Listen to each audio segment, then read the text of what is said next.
National Flood Safety Awareness Week runs from March 15th to 19th. It's intended to highlight some of the ways that floods occur, the hazards associated with them, and what you can do to keep your life and property safe. Now, floods are dangerous because they can happen at any time of the day, in any place, at any time of the year. Now, floods are not only an inland threat, they also happen at the coast when any storm systems form offshore and come on shore in the form of storm surge. Many people underestimate the power and the force of water, and many people, when they approach a flooded roadway, just simply don't know the road conditions underneath the water. So that's why it's especially dangerous when people try to cross a flooded roadway. That is why the National Weather Service and the Florida Division of Emergency Management strongly encourage people to adopt the phrase, "turn around, don't drown." It simply just means when you approach a flooded roadway, turn around and try to take an alternate route. There are many different types of flooding in Florida, so to learn more about those and how to stay safe from them, you can always go to our website, floridadisaster.org, as well as the flood safety website, which is www.floodsafety.noaa.gov and floodsmart.gov.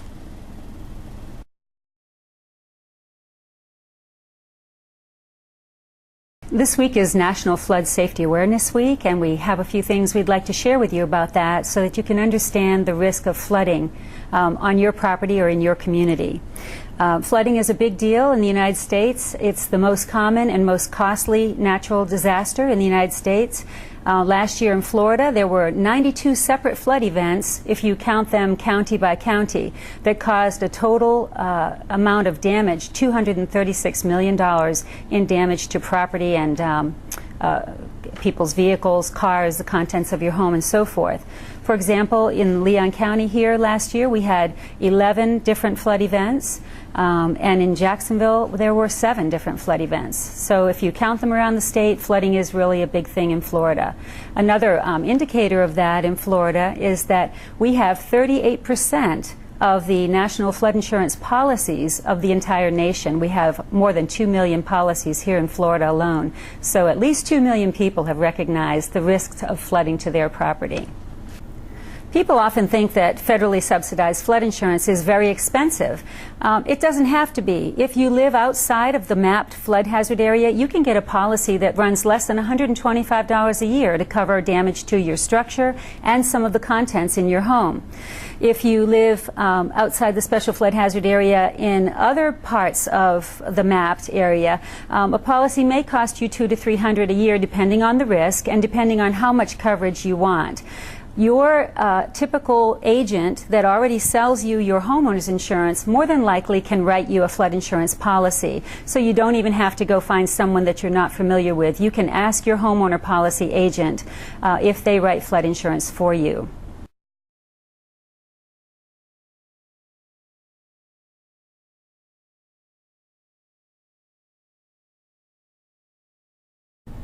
The typical homeowner insurance policy does not cover damage from flood. Flood is rising water. Your typical homeowner policy will cover damage from rain falling and maybe getting into something, but if the water is rising, you need flood insurance.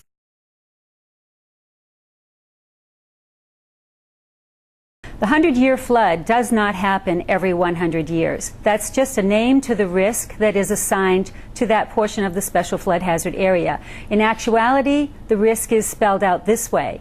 Do you have a 1% or greater chance of having flooding to a certain level within any given year?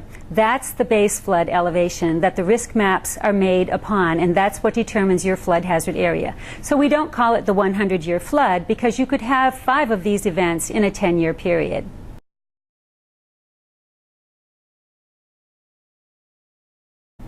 If you live outside the mapped flood hazard area, this does not mean that you don't need flood insurance. It simply means you may not be required to have it. But Mother Nature doesn't follow the lines on the maps. And indeed, 25 to 30% of all flood claims paid nationwide are paid to people who do live outside the mapped flood hazard area.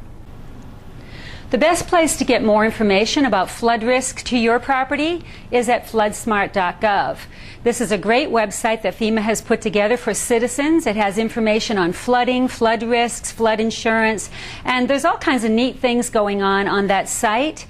For example, They have an interactive flood history map that you can access in the center here that will tell you about flooding in your area over the past 12 months.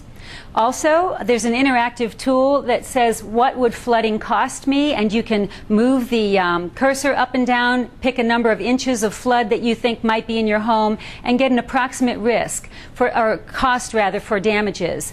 For example, 3 inches of water in your home could cost as much as $8,000 to repair your structure and to replace your contents. There are other things that are really great about this site. You can find out how to reach a flood insurance agent. You can find out about the National Flood Insurance Program, and then other things about flooding and flood maps and whether there's mapping going on in your area. Just remember, if you need information by phone, you can call toll-free 1-888-379-9531.